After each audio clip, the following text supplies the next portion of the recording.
The early morning of July 2nd, 1937. Amelia Earhart and her navigator are bound westward over the lonely mid-Pacific.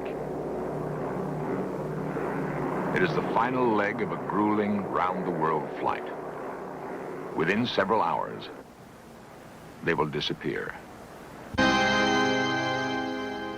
Now, nearly 40 years after Amelia Earhart's disappearance, there are surprising new theories to explore.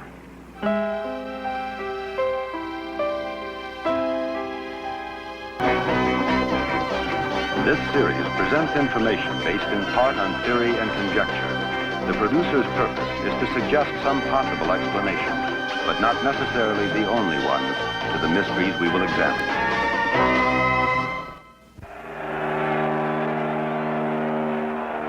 In 1932, Amelia Earhart returns home triumphantly.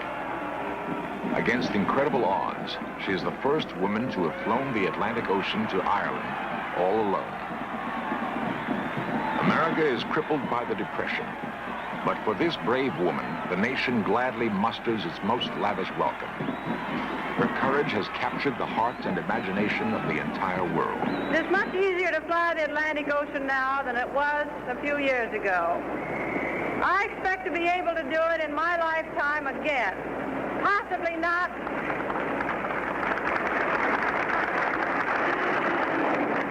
Possibly not as a solo expedition, but in regular transatlantic service, which is inevitable in our lifetime.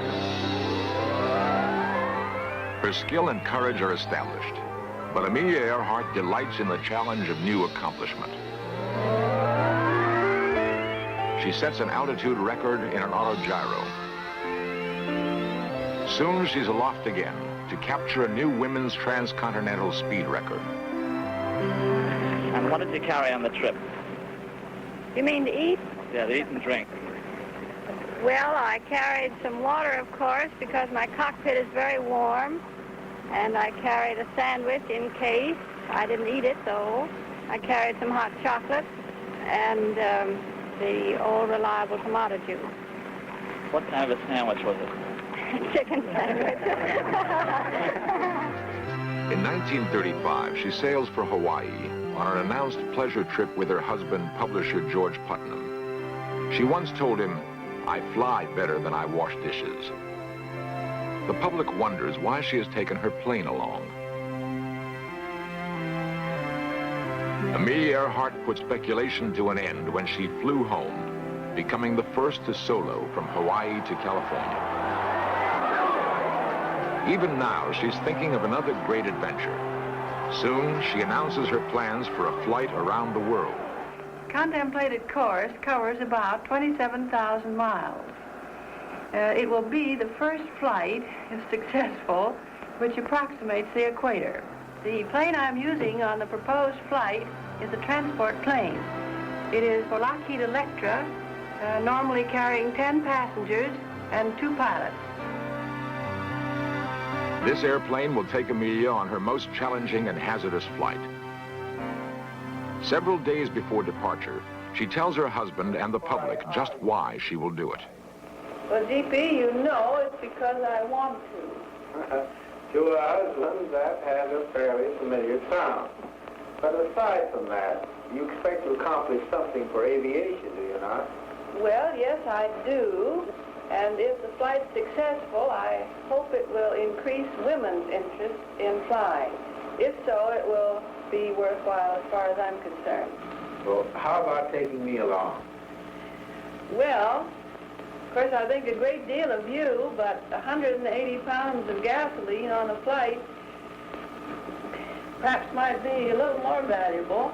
You mean you prefer 180 pounds of gasoline to 180 pounds of husband?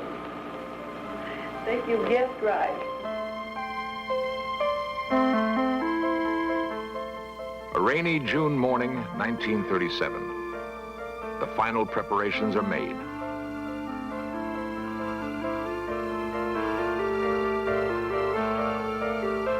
In the next 40 days, Amelia and her expert navigator, Fred Noonan, will fly 3/4 of the way around the world.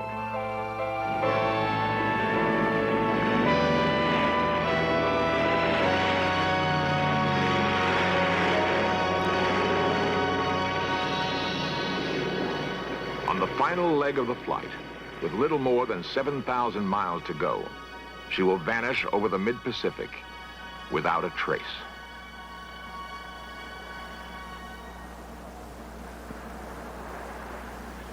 The news that Amelia Earhart was lost registered shock and disbelief throughout the world.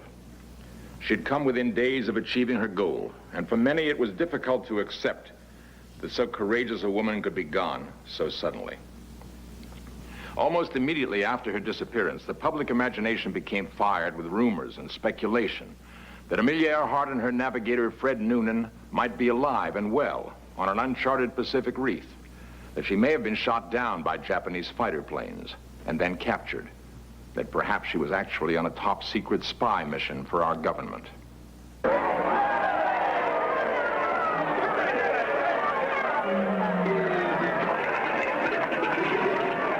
5 years after her disappearance, a Hollywood film starring Rosalind Russell does much to keep rumors about Amelia Earhart alive. Miss Carter, we want you to do a job for us. A big job. So big that I've no hesitation in saying that the safety of our country may very well depend upon a successful outcome. Are you sure you want me?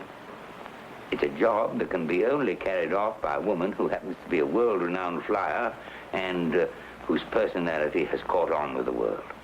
You land on that little speck right there, Gull Island.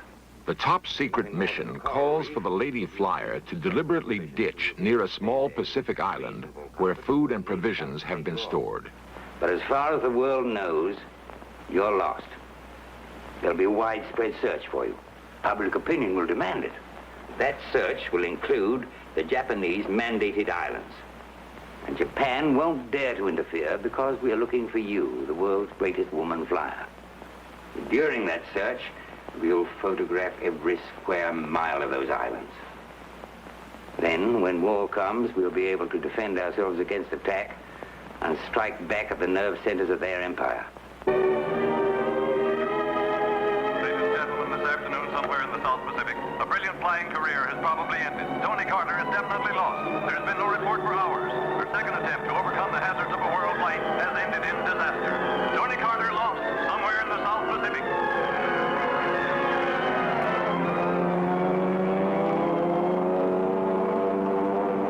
When she learns the Japanese know of the plan, she ditches where no one can find her.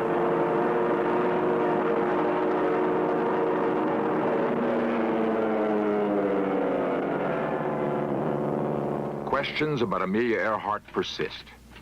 Yet retired Air Force Major Joseph Jervis has devoted nearly 20 years of research to what he believes is the answer. The last flight was really a military flight.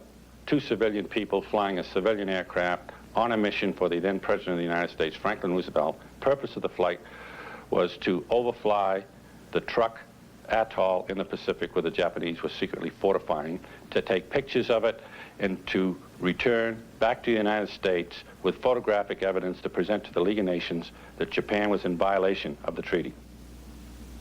The Japanese, with an aircraft carrier stationed between Canton Island and Hull, and with Japanese Zero, intercepted Earhart and shot her down, and she made a crash landing on the island of Hull.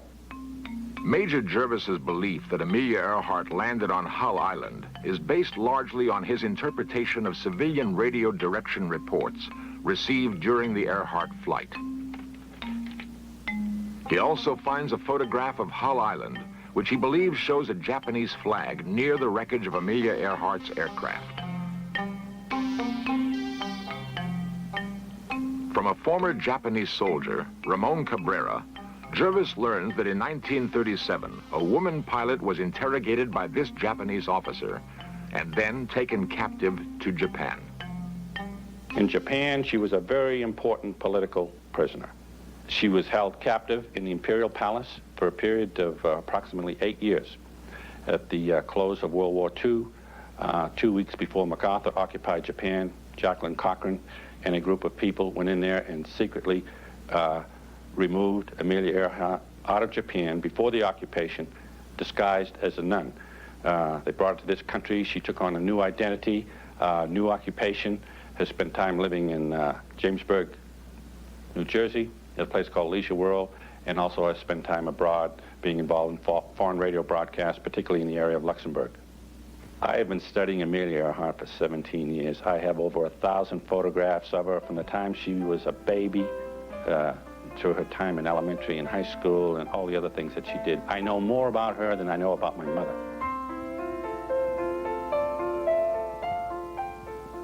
Well, Amelia Earhart, I believe, has taken on an identity of the name of Irene Bolam.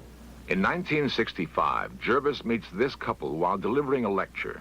He becomes convinced that this woman's true identity holds the proof to his theory. And I went over and I met this couple, and I looked this lady straight in the face, and I knew who it was as soon as I looked at her. Amelia Earhart. I would know her anywhere in the world. It's a fantastic story which makes me out to be some kind of a mystery woman. It is utter nonsense.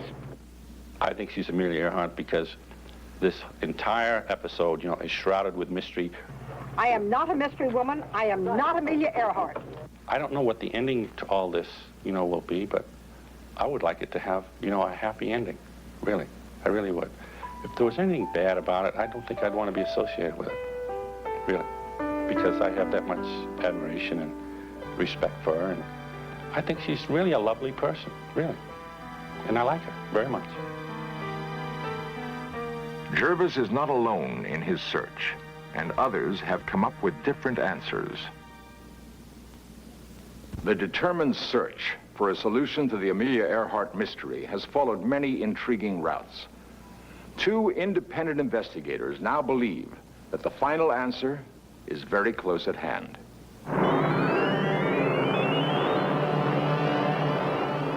The Pacific leg of Earhart's last flight is by far the longest and most dangerous.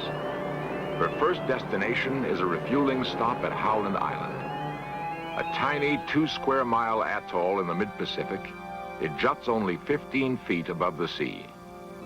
The Coast Guard cutter Itasca stands off Howland to provide Earhart with radio assistance. On the morning of July 2nd, Earhart radios that she is low on fuel in the vicinity of Howland, but cannot find the island. A world record-holding pilot and navigator, Captain Elgin Long has carefully studied a wealth of detailed information about Amelia Earhart's last flight. He has analyzed such things as the fuel consumption of Earhart's plane, the strength of radio signals received by the cutter Itasca, and the effect on the flight of crosswinds, which Earhart did not even know were there. With this data, Captain Long has reconstructed a sophisticated navigational model of Amelia Earhart's final flight. Actually, I think everything went smooth in the flight. All indications are up until they reported over Howland Island at 7:42. At that time, they said, we should be on you, but we cannot see you. In other words, they thought they were at Howland. They didn't know anything was wrong up until then. Now, I can't find, the evidence doesn't indicate any single mistake that anyone made that caused them to miss the island, which they obviously did.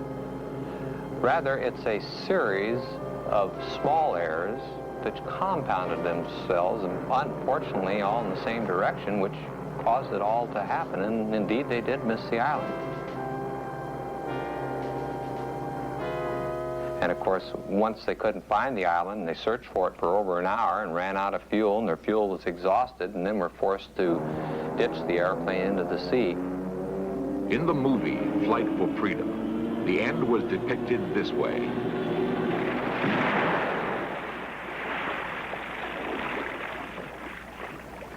From the information he has gathered, Captain Long believes that he has pinpointed the exact place where Amelia Earhart crashed into the sea. The location is about 40 miles northwest of Howland Island, an area where the water is over 16,000 feet deep. Actually, the airplane's almost perfectly preserved. You know, this is something we weren't familiar with. Just a few years ago, of course, we didn't know anything about the deep abyss. But now, we know that things are preserved in deep water. And we have recovered airplanes that have been underwater for almost 30 years. And as long as they were in deep water, everything in that airplane and the airplane itself it would scare you to death. It's just like the day it went down there. Navy recovered an airplane off the coast of San Diego. they show that the airplane is almost in perfect condition. It's very surprising to learn this, because we're used to things that come from shallow water. We're used to things recovered off the coast of Florida in 200 feet of water, covered with barnacles, covered with coral, rusted out. It's not that way in deep water. Captain Long believes that advanced deep-sea exploration equipment like this could be used to locate and then recover the Earhart plane. The airplane sitting there today, right now, this moment, just like it went down 39 years ago. And I know that now, in order to really put it all finally to rest, that we've got to get an expedition together. We've got to get out and search and locate our airplane and recover it. And then I think finally that will put the Amelia Earhart mystery once and for all. The Amelia Earhart search will reach its conclusion. When Amelia Earhart is lost, a frantic search for her begins immediately.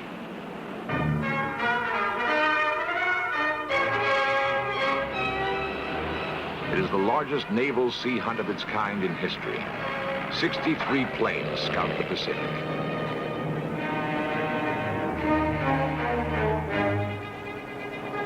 The coordinated search also includes more than a dozen surface vessels. In 3 weeks, 250,000 square miles of ocean are carefully scanned. There is no sign of Amelia Earhart. We believe the Navy missed Earhart in the search in 1937, perhaps by only a few miles. Radio messages were received after the disappearance by amateur radio operators along the west coast of the United States, and they were also received by Navy radio stations. If we'd looked in the right area in 1937, Amelia might be with us today. Newsman Fred Gerner has spent more than 16 years investigating the disappearance of Amelia Earhart. His belief that she survived her crash into the Pacific is based on his analysis of information in civilian and military radio reports. These reports were painstakingly uncovered by Gerner during several research trips to Washington. Gerner's persistent detective work, however, did not begin in Washington, D.C. Began in 1960 with CBS. I was a correspondent here in San Francisco. And we received information that there was a possibility that Amelia Earhart might have reached Saipan in the Western Marianas. And I was sent by CBS News to Saipan to find out if there was supporting information. Saipan Island is nearly 1,500 miles northwest of Earhart's destination at Howland Island. Yet Jesus Salas, a Saipanese farmer, recalls an incident in the Garapan prison on Saipan. In 1937, while a prisoner of the occupying Japanese army, Salas sees a white woman in the cell next to him. She is held there for several hours. Prison guards tell Salas that she is a captured American pilot. Salas never sees her again. Jose Pangellan, a grocer on Saipan, remembers seeing a white woman on the second floor of a compound hotel several times. He hears that she is a captured pilot and spy. These native Saipanese, Joaquin Seaman and Ben Salas, tell Gerner of hearing that an American woman was buried in this cemetery sometime in 1937. Gerner excavates several grave sites, but finds no proof. The strongest evidence to me is the eyewitness reports on the island of Saipan. To me, it is inconceivable that these people were not telling the truth, and it is inconceivable to me that anyone else answering those descriptions was on that island at that time. Later, Gerner finds Japanese newspaper articles from the time of Earhart's disappearance. One reports that Amelia Earhart was picked up by a Japanese fishing boat. Gerner also learns of secret government documents which he believes can prove the Japanese capture of Amelia Earhart. It is my belief that Amelia landed on a small reef area between Howland Island and Canton in the Northern Phoenix Group, was picked up after our search by the Japanese, taken to Saipan. She died in Japanese custody, and the proof of her Japanese custody is contained in records of the Counterintelligence Corps captured from the Japanese at the end of World War II. Those records are today classified in Washington. They are records, supposedly, of a Japanese interrogation of Earhart, and I think that a final answer to the mystery is going to be written. Alas, Amelia Earhart is not alive and well and living in New Jersey. I wish that she were. In at least some sense, Amelia Earhart is alive. For in the memory of her courage, her passion, her dedication to an ideal, she still touches many of us. It has been nearly 40 years since Amelia Earhart vanished, and the final answer to her disappearance is still an enigma. There's a vast amount of convincing, yet sometimes contradictory evidence, which can support any one of several explanations. But who is right? For at least 3 men, the search for the answer will continue. It will go on until someone proves without the slightest doubt the final fate of this daring and charismatic woman. Before the takeoff on her last flight, Amelia wrote to her husband, "Please know that I am quite aware of the hazards. I want to do it because I want to do it.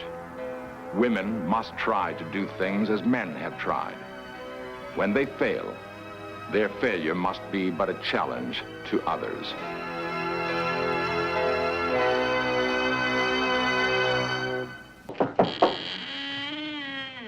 Why me? Why me all the time? Yeah. Sleepyheads. Look at me, every morning, wide awake, 11 o'clock.